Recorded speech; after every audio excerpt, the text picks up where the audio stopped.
La Reine des Neiges de Hans Christian Andersen. Première histoire, qui traite d'un miroir et de ses morceaux. Voilà, nous commençons. Lorsque nous serons à la fin de l'histoire, nous en saurons plus que maintenant, car c'est bien un méchant sorcier, un des plus mauvais, le diable en personne. Un jour, il était de fort bonne humeur. Il avait fabriqué un miroir dont la particularité était que le bien et le beau, en se réfléchissant en lui, se réduisait à presque rien. Mais que tout ce qui ne valait rien, tout ce qui était mauvais, apparaissait nettement et empirait encore. Les plus beaux paysages y devenaient des épinards cuits, et les plus jolies personnes y semblaient laides à faire peur, ou bien elles se tenaient sur la tête et n'avaient pas de ventre. Les visages étaient si déformés qu'ils n'étaient pas reconnaissables, et si l'on avait une tache de rousseur, c'est toute la figure, le nez, la bouche, qui était criblée de son. Le diable trouvait ça très amusant.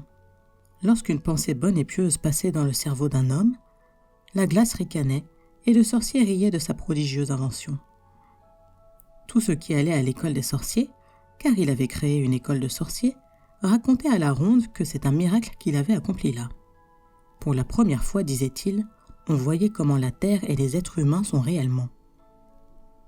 Ils couraient de tous côtés avec leurs miroirs, et bientôt, il n'y eut pas un pays, pas une personne qui n'eût été déformée là-dedans. Alors, ces apprentis sorciers voulurent voler vers le ciel lui-même pour se moquer aussi des anges et de notre Seigneur. Plus ils volaient haut avec le miroir, plus ils ricanaient. C'est à peine s'ils pouvaient le tenir, et ils volaient de plus en plus haut, de plus en plus près de Dieu et des anges. Alors le miroir se mit à trembler si fort dans leurs mains qu'il leur échappa et tomba dans une chute vertigineuse sur la terre, où il se brisa en 1000 morceaux, que dis-je, en des millions, des milliards de morceaux. Et alors, ce miroir devint encore plus dangereux qu'auparavant. Certains morceaux n'étant pas plus grands qu'un grain de sable, voltigeaient à travers le monde, et si par malheur quelqu'un les recevait dans l'œil, le pauvre accidenté voyait les choses tout de travers, ou bien ne voyait que ce qu'il y avait de mauvais en chaque chose, le plus petit morceau du miroir ayant conservé le même pouvoir que le miroir tout entier. Quelques personnes eurent même la malchance qu'un petit éclat leur sauta dans le cœur, et alors c'était affreux. Leur cœur devenait un bloc de glace.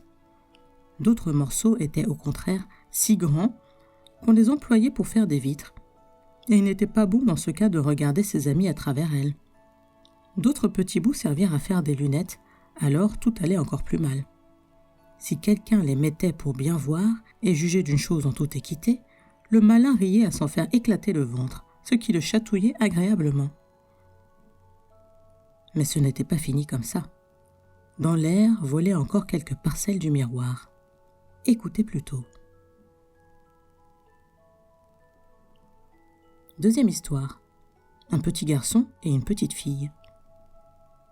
Dans une grande ville où il y a tant de maisons et tant de monde qu'il ne reste pas assez de place pour que chaque famille puisse avoir son petit jardin, 2 enfants pauvres avaient un petit jardin. Ils n'étaient pas frères et sœurs, mais s'aimaient autant que s'ils l'avaient été. Leurs parents habitaient juste en face des uns des autres, là où le toit d'une maison touchait presque le toit de l'autre, séparé seulement par les gouttières. Une petite fenêtre s'ouvrait dans chaque maison. Il suffisait d'enjamber les gouttières pour passer d'un logement à l'autre. Les familles avaient chacune devant sa fenêtre une grande caisse où poussaient des herbes potagères dont elles se servaient dans la cuisine, et dans chaque caisse poussait aussi un rosier qui se développait admirablement. Un jour, les parents eurent l'idée de placer les caisses en travers des gouttières de sorte qu'elles se rejoignèrent presque d'une fenêtre à l'autre et formaient un jardin miniature. Des tiges de bois pendaient autour des caisses et des branches des rosiers grimpaient autour des fenêtres, se penchaient les unes vers les autres, un vrai petit arc de triomphe de verdure et de fleurs. Comme les caisses étaient placées très haut, les enfants savaient qu'ils n'avaient pas le droit d'y grimper seuls. Mais on leur permettait souvent d'aller l'un vers l'autre, de s'asseoir chacun sur leur petit tabouret, sous les roses, et ils ne jouaient nulle part mieux que là. L'hiver, ce plaisir-là était fini. Les vitres étaient couvertes de givre, mais alors, chaque enfant faisait chauffer sur le poêle une pièce de cuivre et la plaçait un instant sur la vitre gelée. Il se formait un petit trou, tout rond, à travers lequel épiait, à chaque fenêtre, un petit œil très doux. Celui du petit garçon d'un côté, celui de la petite fille de l'autre. Lui s'appelait Caille, et elle, Gerda. L'été, ils pouvaient d'un bond venir l'un chez l'autre. L'hiver, il fallait d'abord descendre les nombreux étages d'un côté et les remonter ensuite de l'autre. Dehors, la neige tourbillonnait. « Ce sont les abeilles blanches qui papillonnent, » disait la grand-mère. « Est-ce qu'elles ont aussi une reine ?» demanda le petit garçon. « Mais bien sûr, » dit grand-mère. « Elles volent là où les abeilles sont les plus serrées. C'est la plus grande de toutes, et elle ne reste jamais sur la terre. Elle remonte dans les nuages noirs. » « Nous avons vu ça bien souvent, » dirent les enfants. Et ainsi, ils surent que c'était vrai. « Est-ce que la Reine des Neiges peut entrer ici ?» demanda la petite fille. « Elle n'a qu'à venir, » dit le petit garçon. « Je la mettrai sur le poêle brûlant et elle fondra aussitôt. » Le soir, le petit Kai, à moitié déshabillé, grimpa sur une chaise près de la fenêtre et regarda par le trou d'observation. Quelques flocons de neige tombaient au dehors, et l'un de ceux-ci, le plus grand, atterrit sur le rebord d'une des caisses de fleurs. Ce flocon grandit peu à peu et finit par devenir une dame vêtue du plus fin voile blanc, fait de millions de flocons en forme d'étoiles. Elle était belle, si belle, faite de glace aveuglante et scintillante, et cependant vivante. Ses yeux étincelaient comme deux étoiles, mais il n'y avait en eux ni calme ni repos. Elle fit vers la fenêtre un signe de la tête et de la main. Le petit garçon, tout effrayé, sauta à bas de la chaise. Il lui sembla alors qu'un grand oiseau, au dehors, passait en plein vol devant la fenêtre. Le lendemain fut un jour de froid clair, puis vint le dégel et le printemps. Cet été-là, les roses fleurirent magnifiquement. Gerda avait appris un psaume où l'on parlait des roses. Cela lui faisait penser à ses propres roses, et elle chanta cet air au petit garçon, qui lui-même chanta avec elle. « Les roses poussent dans les vallées où l'enfant Jésus vient nous parler. » Les deux enfants se tenaient par la main. Ils baisaient les roses, admiraient les clairs rayons du soleil de Dieu et leur parlaient comme si Jésus était là. Quel beau jour d'été, où il était si agréable d'être dehors sous les frais rosiers qui semblaient ne vouloir jamais cesser de donner des fleurs. Kai et Gerda étaient assis à regarder le livre d'images plein de bêtes et d'oiseaux. L'horloge sonnait 5 heures à la tour de l'église, quand brusquement, Kai s'écria.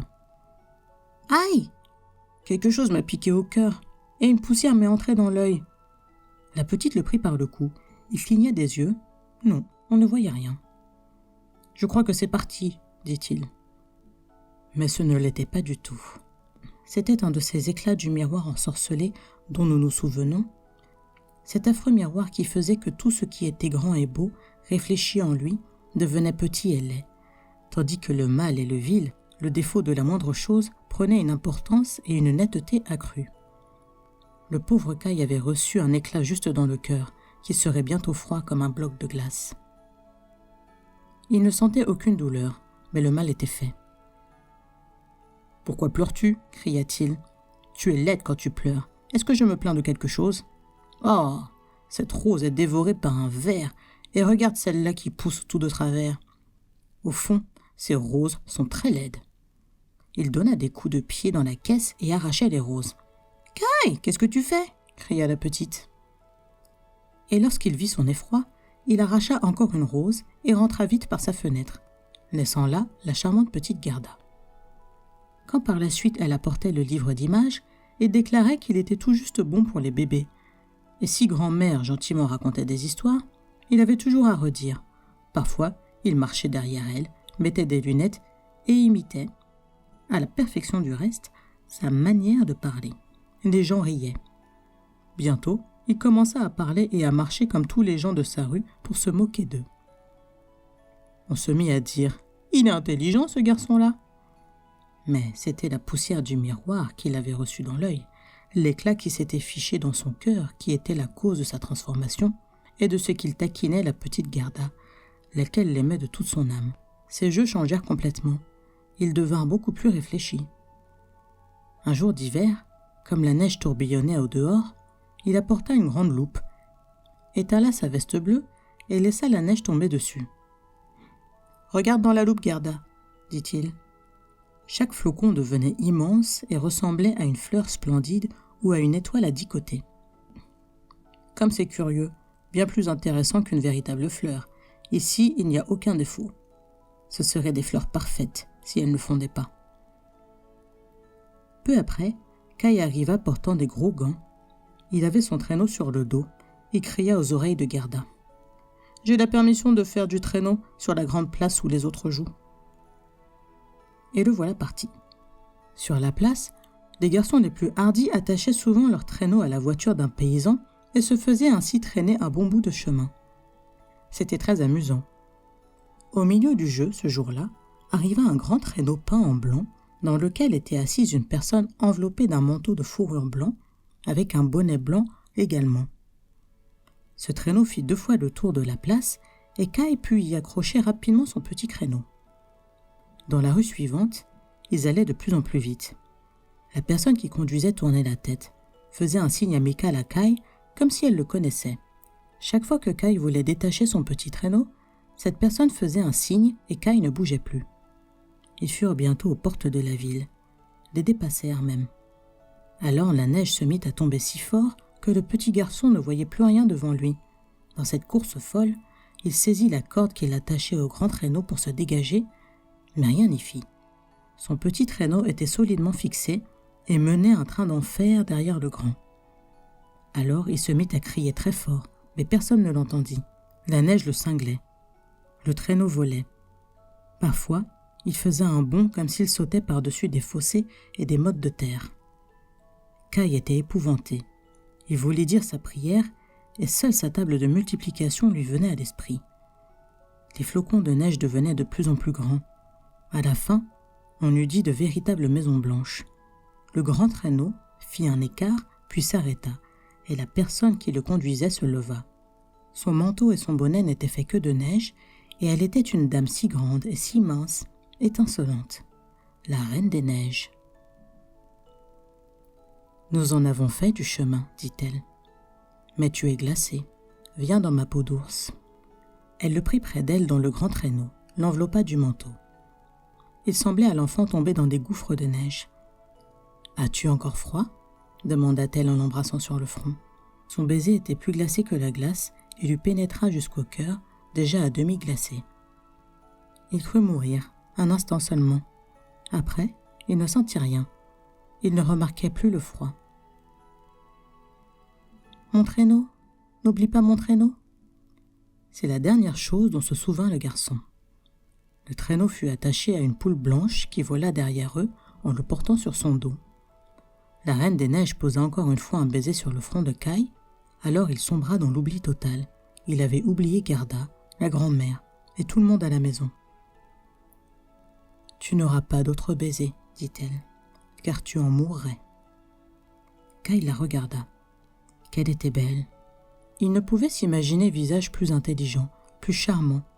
Elle ne lui semblait plus du tout de glace, comme le jour où il l'avait aperçue de la fenêtre et où elle lui en avait fait des signes d'amitié. À ses yeux, elle était aujourd'hui la perfection. Il n'avait plus du tout peur et lui raconta qu'il savait calculer de tête, même avec des chiffres décimaux, qu'il connaissait la superficie du pays et le nombre de ses habitants. Elle lui souriait.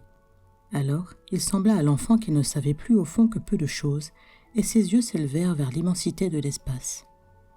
La reine l'entraînait de plus en plus haut. Ils volèrent par-dessus les forêts et les océans, les jardins et les pays. Au-dessous d'eux, le vent glacé sifflait, les loups hurlaient, la neige étincelait, les corbeaux croassaient. Mais tout en haut brillait la lune, si grande et si claire. Au matin, il dormait au pied de la Reine des Neiges.